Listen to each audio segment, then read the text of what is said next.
Next, Worldcoin, a cryptocurrency project co-founded by the CEO of OpenAI, Sam Altman, has made waves this summer, enjoying millions of signups, raising millions of dollars, all the while coming under intense regulatory scrutiny. I'm joined by technology editor Peter O'Brien.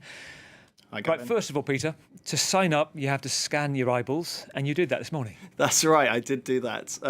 So in the third arrondissement of Paris, there is one of these silver orbs that they've deployed around the world. There's about 2,000 of them in 34 different countries, and one of them is in Paris. So I went and had a look, took this picture. They're strictly forbidden to speak to journalists, so I had to give them a fake job.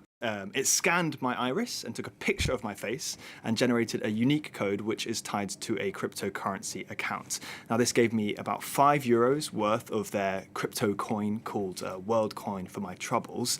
And you have three choices when you sign up. You can either not let the orb have your data, in which case you don't really get much in return. You can tell just the orb to keep your data.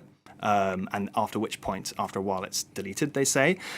Or you can ask for your data to be uploaded to their databases in the US, Europe. They say that this will then be used to train their facial recognition algorithms. So I opted for the second one, just the orb having my face and my iris, and it promptly gave me some cryptocurrency. Now, Worldcoin says they'll never sell data or use it to track you or use it to advertise to you, and it's meant to be entirely anonymous. But there were some things that concerned me. For instance, when I signed up for a slot to actually go to visit the orb, I had to put in my full name, had to put in my email address, and then the first thing the app asks you when you open it is for your phone number. So you can skip this step, but obviously there's a few potential points of failure there, and I think maybe a lot of people would have just given all this information without really asking me any questions, and said it was okay for their data to be uploaded to Worldcoin's databases. So that's a lot of very, very personal data. If you consider that it's the iris being scanned and a photo of your face as well, and Worldcoin hasn't actually ruled out collaborating with governments and other entities on its project. Take a listen. The universal basic income is like one of the initial value propositions that were part of our idea. I don't think we're going to be the ones generating universal basic income, but if we can build the infrastructure that allows for governments or other entities to do so, we'll be very happy. It's interesting. You talk about, you gave option number 2. Yeah. You gave some of your details, and in exchange, what do you get in return? Well, as well as a bit of cryptocurrency, Worldcoin are promising some pretty fanciful things for this app in the future. According to their white paper, they want to, quote, scale a reliable solution for distinguishing humans from AI while preserving privacy. They claim this would then, quote, enable global democratic processes, i.e. allowing secure online voting, and even promise a, quote, potential path to AI-funded universal basic income. And that last point is where it gets really interesting.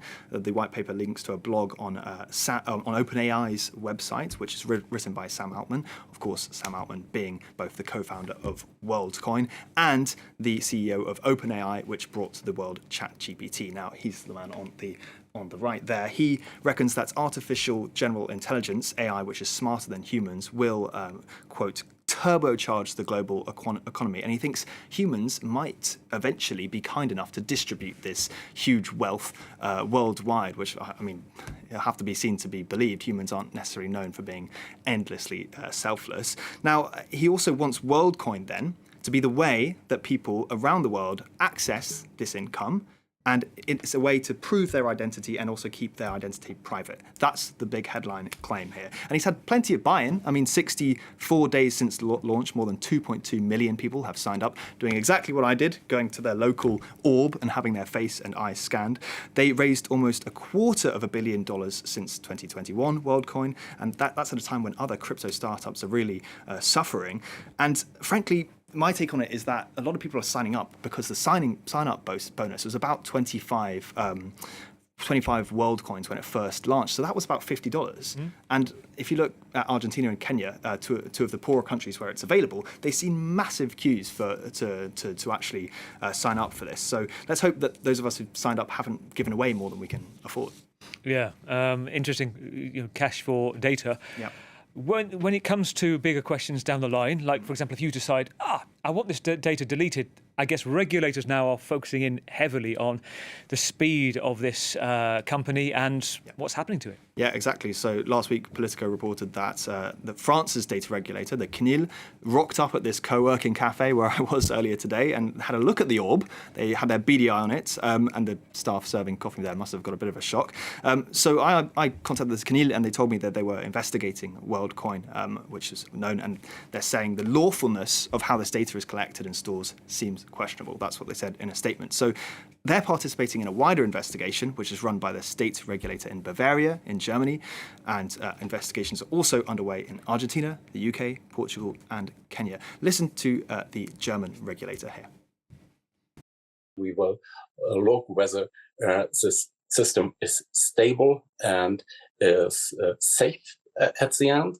And we look at the end at a system which is deemed to transfer money. And so, again, it requires very, very ambitious security measures and lots of explanations and transparency to ensure that data protection requirements are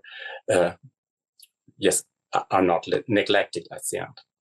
Now, Kenya, as I said, had loads of signups, and it's come down particularly hard on this. The government has suspended local activities while it assesses the risks. And remember that an early investor in Worldcoin was Sam Bankman-Fried, the CEO of crypto trading site FTX, who's obviously currently serving a prison sentence for massive fraud. And I think, of course, anything attached to his name is going to attract a lot of scrutiny, Gavin.